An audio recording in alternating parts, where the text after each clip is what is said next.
नमस्कार दोस्तों, आज हम एक बहुत बड़े और गंभीर मुद्दे पर चर्चा करेंगे। यूक्रेन युद्ध, नेटो की रणनीति और यह सवाल कि पोलैंड अगला निशाना बनेगा या नहीं। दुनिया के हालात इस समय बेहद तनावपूर्ण हैं। एक तरफ रूस और यूक्रेन की जंग चल रही है, दूसरी तरफ अमेरिका और नेटो लगातार रूस और चीन को घेरने की कोशिश कर रहे हैं। नेटो क्या है और इसका असली मकसद क्या है? रूस और यूक्रेन युद्ध की असली वजह क्या है? अमेरिका भारत और चीन पर दबाव क्यों बना रहा है? और क्या पोलैंड वाकई अगला निशाना बन सकता है? तो आइए शुरू करते हैं। सबसे पहले नेटो को समझते हैं। नेटो यानी नॉर्थ अटलांटिक ट्रीटी ऑर्गेनाइजेशन 1949 में बना एक सैन्य गठबंधन है। इसका नियम है, अगर किसी एक सदस्य देश पर हमला हुआ तो बाकी सारे देश मिलकर जवाब देंगे। शुरुआत में नेटो का मकसद सोवियत संघ यानी यूएसएसआर को रोकना था, लेकिन 1991 में जब सोवियत संघ टूटा तब रूस को लगा कि अब खतरा खत्म हो गया। लेकिन हुआ इसका उल्टा। यूएसएसआर के टूटने के बाद नेटो ने और देशों को अपने साथ जोड़ लिया। आज नेटो के 30 से ज्यादा सदस्य हैं। रूस का मानना है कि नेटो अब उसकी सीमाओं तक आ गया है और यह उसकी सुरक्षा के लिए खतरा है। इसी वजह से रूस ने 2022 में यूक्रेन पर हमला किया। अमेरिका की रणनीति। अमेरिका और नेटो का कहना है कि रूस अगर यूक्रेन को जीत लेता है तो पोलैंड और अन्य यूरोपीय देश भी खतरे में आ जाएंगे। इसी वजह से अमेरिका लगातार यूक्रेन को हथियार और मदद भेज रहा है।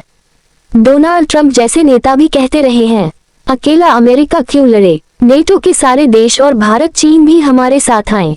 नेटो की बड़ी चाल यह है कि वह रूस को आर्थिक और सैन्य दोनों तरह से घेरना चाहता है। रूस पर लगातार प्रतिबंध सैंक्शंस लगाए जा रहे हैं। उसकी अर्थव्यवस्था को कमजोर करने की कोशिश की जा रही है और अब चीन और भारत पर भी दबाव डाला जा रहा है। भारत और चीन की भूमिका। अब बात करते हैं भारत और चीन की। अमेरिका और नेटो दोनों चाहते हैं कि भारत और चीन रूस का साथ न दें, लेकिन हकीकत यह है कि भारत और चीन दोनों ही बड़ी अर्थव्यवस्थाएं हैं। भारत और चीन का आपसी व्यापार $1.29 ट्रिलियन से भी ज्यादा है। अगर भारत और चीन रूस के साथ खड़े हो जाते हैं तो अमेरिका और नेटो के लिए बड़ी चुनौती बन जाएगी। अमेरिका ने कई बार भारत से कहा है कि रूस से तेल और हथियार मत खरीदो, लेकिन भारत ने साफ कहा, हम अपने हित में जो सही होगा वही करेंगे। यानी भारत न तो रूस से रिश्ते बिगाड़ना चाहता है और न ही अमेरिका से। ये संतुलन बनाना भारत के लिए बहुत अहम है। अब बड़ा सवाल, क्या पोलैंड अगला निशाना बनेगा? रूस की नजर हमेशा से पूर्वी यूरोप पर रही है।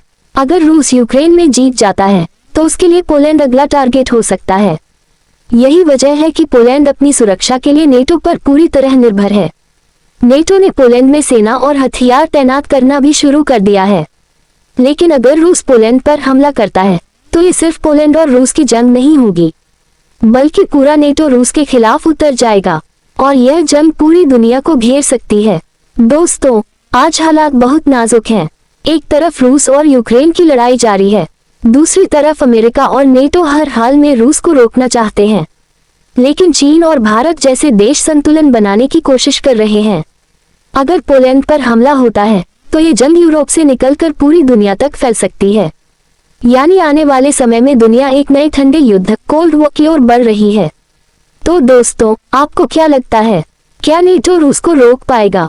क्या पोलैंड वाकई अगला निशाना बनेगा, या फिर भारत और चीन इस संघर्ष को शांत कर पाएंगे? अपनी राय कमेंट में जरूर लिखें।